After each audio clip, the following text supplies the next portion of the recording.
عزیز دوستو، پیارے بچوں، السلام علیکم ورحمۃ اللہ وبرکاتہ۔ نماز کیا ہے؟ نماز کی فضیلت کیا ہے؟ نماز کے فضائل کیا ہیں؟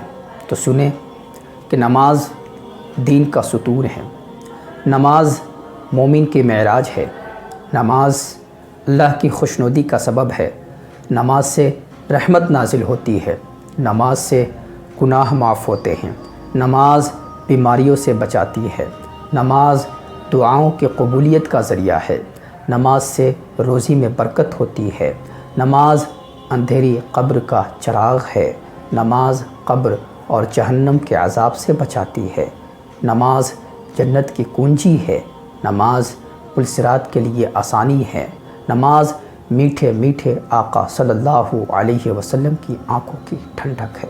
اس لیے نماز پڑھیے اس سے پہلے کہ آپ کی نماز پڑھی جائے۔ اس میسج کو اپنے دوست و احباب سے بھی شیئر کریں۔